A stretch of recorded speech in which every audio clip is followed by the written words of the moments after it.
how do the 1975 own social media with every album they put out? Like, this is a question I keep asking myself every time they put an album out. I even made a video before Being Funny in a Foreign Language came out, and I was pretty much right about some stuff, but please don't watch that video. It's bad. And in this video, we're gonna take down every album one by one, like I did in the other one, and we're gonna see how every album is tied to a social media platform that they owned and conquered. And you can't tell me that Being Funny in a Foreign Language did not conquer TikTok and Twitter.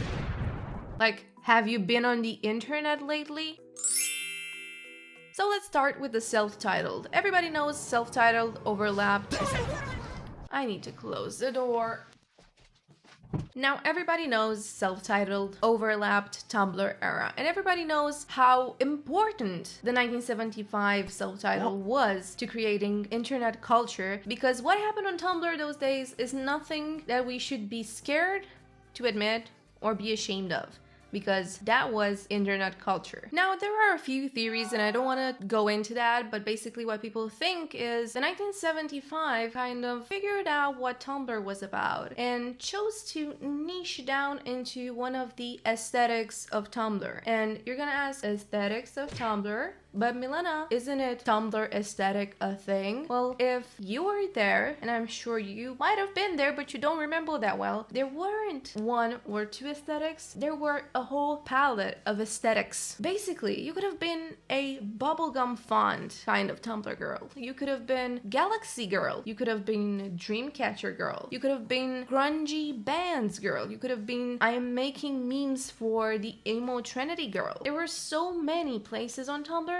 Not even get me started on fandoms that went into television stuff. We're not gonna mention Super Hulak.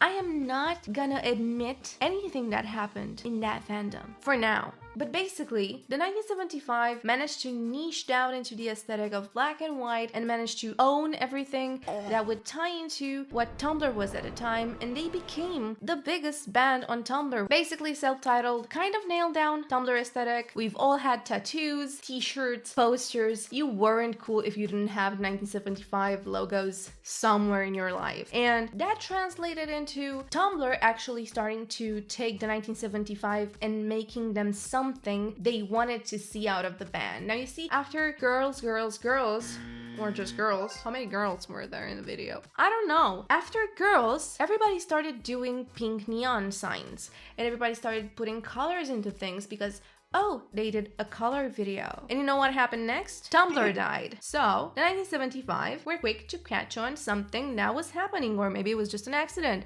but it was a very well-timed accident. Tumblr dying made everyone on the platform go to some other places. Most people moved to Twitter. Some people moved to Instagram, but let's just say the common user of Tumblr, the ones who kind of were in the commercial area of Tumblr, that mostly engage with the surface level of the 1975 self-titled era Tumblr, those people mostly moved towards Instagram, myself included. And you know what happened on Instagram? The pink Instagram era happened, babies. The pink Instagram era, you might ask, no, it's not like the pink sauce. We don't talk about the pink sauce, but it kind of did look like the pink sauce. Basically, the fandom started doing fan edits with pink and colors, and the 1975, probably not knowing what Instagram was doing with its pink aesthetic, kind of just saw the fans going pink, and they were like, hey, you know what? We're gonna do pink. And this is how we got I Like It When You Sleep, for you're so beautiful yet so unaware of it. And now for those of you who don't know, the pink Instagram thing was actually a real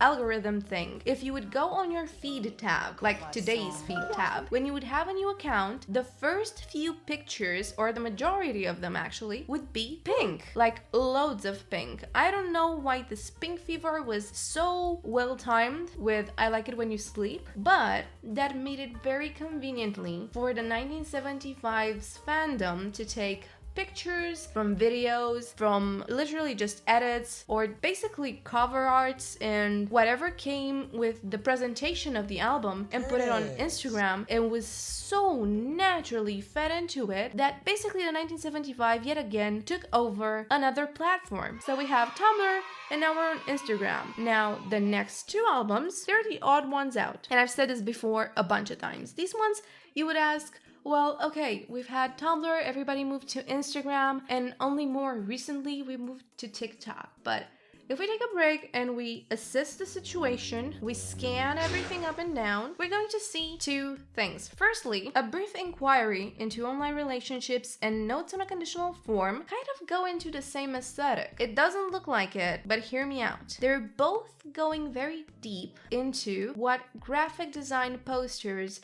and the graphic design kind of community is all about. Not only that, but at the same point in time when these two albums came out, it was the actual, let's say, moment in time when the internet kind of realized what it was, like a self-awareness situation, where the internet realized that memes and internet culture are just as valuable as other types of culture. And it was the exact same time when platforms like Behance and Pinterest less so, but basically mostly Behance and others, I don't know, were kind of developing this area of graphic design where a lot of people would do typography and geometry that would really suit this aesthetic. And you're gonna say, fine, it kind of fits together, but not totally. If you look at the posters and everything along coming with these eras, because there's two of them, you would totally see what I mean. And behind all of this is none other than Samuel Burgess Johnson. I think that's the way you spell his name. But basically, this individual is the guy who's been behind the band's aesthetic for a really long time. Now, Samuel's portfolio totally proves what I'm trying to say. As a graphic designer, I can totally say that for a really long time, the aesthetic was all over every feed. Everyone was doing something similar to this, so they overtook another side of the internet. Granted, not as popular, hence why some people in the fandom believe that these two albums are not as good, but come on, roadkill? So yeah, basically, we've had Tumblr, Instagram, and Behance or just graphic design communities. And now for the last step, what I have gravely mistaken in my last video when I said, the 1975 really aren't a TikTok band. Yeah. Now here's the thing that was really funny to me. I noticed the way TikTok kind of blew up, but nobody took the advantage of the algorithm to promote anything else other than shoddy brands, but no kind of big persona fed into this niche. And the first person who managed to do that was none other than Harry Styles. And don't you think it's funny how Harry Styles walked so the 1975 could run with the tour? So hear me out. Do you really think that it's a coincidence that exactly when Harry finished his tour, the 1975 started their tour? Just think about it. The throwaway account Matty made on Twitter was perfect to take over Twitter as Twitter is dying, so they could reawaken the old community of fans from Tumblr who fled to Twitter, because they were the only ones who were left out from the beginning when I said Tumblr bursted into different platforms. So this is his way of bringing back the old fans, but also jumping on the wagon of TikTok with all of those auto-tune funny moments and dance moves and everything, because we know how much we love auto-tune going wrong. Come on, we've seen it specifically with the 1975 and we've loved it. We've loved it so much that someone out there saw this and used it as a ploy to make a great social media strategy. And that is why our TikToks were filled of Maddie Healy doing autotune and doing funny dances and doing the whole fan fiction kind of thing, because everything is going into a circle.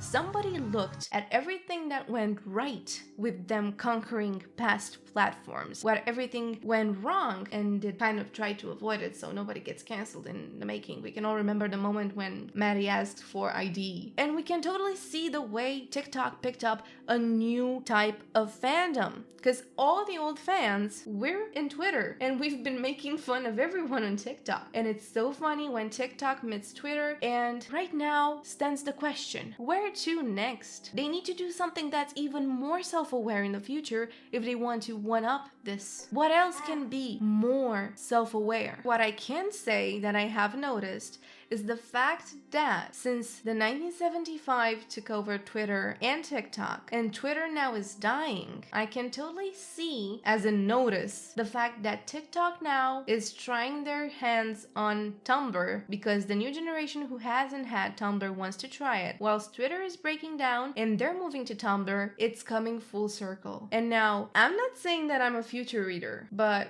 don't come crying to me when 2014 aesthetic is gonna be the new aesthetic next year. I said it first. Probably not. But if you're here, just act like I said it first, okay? Little pinky promise. Oh yeah, and I almost forgot. I'm a graphic designer. I did 3 posters from 3 of my favorite songs on the album with 3 of my most valued lyrics from the album. And if you want to download them full scale, so you can use them digitally or print them at home, you can do so by becoming a member on my Buy Me a Coffee, which is literally just Patreon but cooler, or you can just buy a print directly from my shop. If not, thanks so much for watching, and maybe we'll meet again.